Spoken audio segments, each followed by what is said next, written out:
अस्सलाम वालेकुम। Welcome to एमरात। दोस्तों, दो अहम टॉपिक्स को डिस्कस करने जा रहे हैं। पहला हम बात करेंगे कि कुछ रिसेंट यूएस मीडिया प्लेटफॉर्म्स या जिन्हें आप ऑनलाइन पर्सनल प्लेटफॉर्म्स कह सकते हैं, वो रिपोर्ट कर रहे हैं कि चाइनीज़ J-35 स्टेल्थ एयरक्राफ्ट की जो लॉन्चिंग टाइम है या रेंज है वो सिर्फ इतनी ही है कि वो 7 मिनट तक फ्लाई कर सकता है। और दूसरा हम ये बात करेंगे कि पाकिस्तान और अफगान बॉर्डर पर क्लैशेस हुए हैं रिसेंटली और इनकी डिटेल्स क्या हैं, इनमें क्या हुआ है और इनकी वजूहात क्या हैं, उनको हम डिस्कस करते हैं। पहले अगर टॉपिक पर आ जाएं तो रिसेंटली कुछ वीडियोस यूट्यूब पर और दूसरे प्लेटफॉर्म पर काफ़ी ज़्यादा वायरल हो रही हैं और ये वीडियोस हैं चाइना डिस्कवर, चाइना अनकवर और चाइना डिकोड जैसे प्लेटफॉर्म्स की तरफ से, जिनको अगर आप एनालाइज करेंगे तो ये यूएस की तरफ से ऑपरेट किए जा रहे हैं। लेकिन इनका जो कंटेंट है वो पर्टिकुलरली ऐसा है जो एंटी चाइना चीज़ों को फैला रहा है या उनको प्रोपेगेट कर रहा है। और यही वो मीडिया रिपोर्ट्स हैं जो क्लेम कर रही हैं कि चाइना का जो J-35 स्टेल्थ एयरक्राफ्ट है ये कुछ सीरियस इश्यूज को फेस कर रहा है और इसका जो लॉन्चिंग टाइम है या इसका जिसे हम कह देते हैं कि इंड्योरेंस है, वो सिर्फ 7 मिनट है। अब जो नॉर्मल फाइटर एयरक्राफ्ट की इंड्योरेंस होती है वो 2.5 से 3 और इवन 4 घंटे तक भी जा सकती है। ये डिपेंड करता है कि एयरक्राफ्ट किस स्पीड पर उड़ रहा है, प्लस वो कितने फ्यूल टैंक्स कैरी कर रहा है, उसकी वेपन कॉन्फ़िगरेशन क्या है, तो इसके हिसाब से ही आपकी एंड्योरेंस और आपका कॉम्बैट रेडियस डिटरमिन किया जाता है। बट जो एवरेज कॉम्बैट रेडियस या एंड्योरेंस होती है एक फाइटर एयरक्राफ्ट के लिए, खासतौर पर मैं लॉन्चिंग टाइम की बात करूं तो वो 2.5 से 4 घंटे के दरमियान होती है। लेट्स सपोज जैसे GF-17 थंडर है तो ये 3 से 3.5 घंटे की एंड्योरेंस प्रोवाइड करता है। अगर J-35 के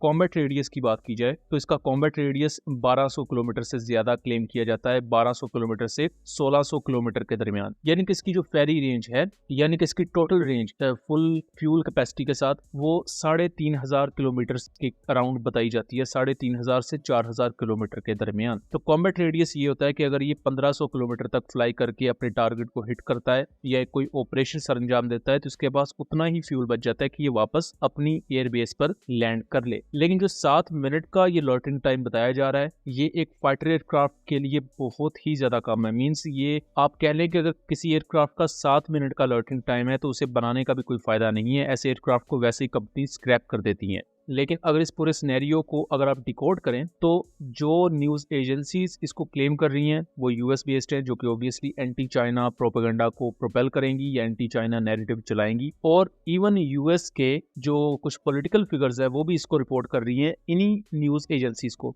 लेकिन जब मैंने इनकी इस ट्रांसमिशन को देखा तो इसमें कोई भी एज सच उन्होंने सोर्स प्रोवाइड नहीं किया था जिसकी बुनियाद पर वो इन्फॉर्मेशन दे रहे हों। सो ये एक लार्जर गेम का छोटा सा पार्ट है जो हमारे सामने प्ले किया जा रहा है चाइनीज वेपन सिस्टम्स के खिलाफ। और आपने ये चीज नोटिस की होगी कि जेडेंसी के खिलाफ भी एक वक्त में ऐसा ही नैरेटिव पुश किया था और इवन इंडिया भी उसी लाइन को टो करता आया है। आज तक इंडिया भी इसी तरह के प्रोपेगेंडास को रन करता आया है कि चाइनीज जेडेंसी में ये इश्यूज हैं या इसका लॉन्चिंग टाइम कम है या इसकी BVR मिसाइल्स की इंटीग्रेशन में मसले हैं। लेकिन वो तमाम प्रोपेगेंडा मई 2025 में एक्सपोज हो गया था जहां इन्हीं जेडेंसीज ने राफेल्स और इवन SU-30 और MiG-29 जैसे एयरक्राफ्ट शूट डाउन किए थे। अब अगर दूसरे टॉपिक पर आ जाएं तो 19 जनवरी को पाकिस्तान और अफगानिस्तान के दरमियान किला सैफुल्ला के एरिया में क्लैशेस रिपोर्ट किए गए हैं जो कि चमन बॉर्डर के करीब है। और चमन बॉर्डर को आप यहाँ नक्शे पर देख सकते हैं। इस एरिया में पाकिस्तान का वर्जन ये है कि अफगान साइड से अनप्रोवोक फायरिंग होती है जिसके पास पाकिस्तान की ड्रोन फोर्स की तरफ से रिस्पॉन्ड जनरेट किया जाता है और पाकिस्तान आर्मी की तरफ से या हम कह सकते हैं कि FC की तरफ से ये वीडियो रिलीज की गई है।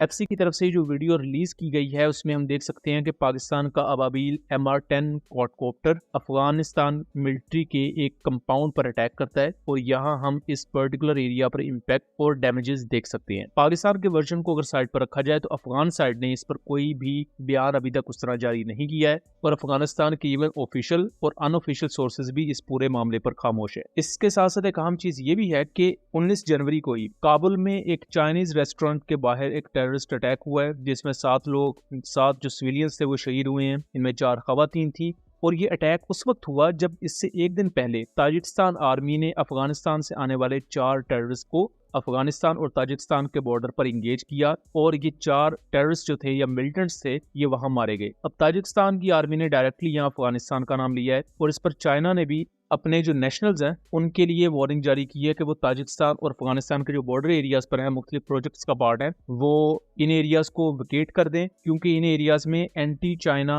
या चाइनीज नेशनल्स को टारगेट किया जा रहा है। अब इसमें आप अफगान तालिबान की इनकॉम्पिटेंस समझ सकते हैं या सिक्योरिटी फेलियर्स कह सकते हैं। अब उसी दौरान पाकिस्तान और अफगानिस्तान की साइड पर भी ये बॉर्डर क्लैशेस हुए हैं। इसमें एक चीज या एक एंगल ये भी डिस्कस किया जा रहा है कि ये पॉसिबल है कि अफगान तालिबान ने जो ताजिकिस्तान के साथ रिसेंट झड़प हुई या ताजिकिस्तानी साइड पर एक सिक्योरिटी सिचुएशन क्रिएट हुई और काबुल में जो बॉम्ब ब्लास्ट हुआ उससे तवज्जो हटाने के लिए पाकिस्तानी साइड को एंगेज किया या बॉर्डर पर फायरिंग शुरू की, जिसके जवाब में फिर पाकिस्तान की तरफ से भी ड्रोन्स के थ्रू जवाब दिया गया और अल्टीमेटली उसमें भी अफगान तालिबान को नुकसान हुआ है। सो दोस्तों, अभी तक यही इन्फॉर्मेशन है। इस पर जैसे ही मजीद डिटेल्स आएंगी हम आपको उसके बारे में भी आगाह रखेंगे। उम्मीद करता हूँ चीज़ें क्लियर रही होंगी। वीडियो पसंद आई हो तो इसे ज़्यादा से ज़्यादा शेयर कीजिएगा ताकि इस तरह की मजीद इन्फॉर्मेटिव वीडियोस आपके लिए लेकर आ सकें। मिलेंगे अगली वीडियो में, तब तक के लिए अल्लाह हाफिज़।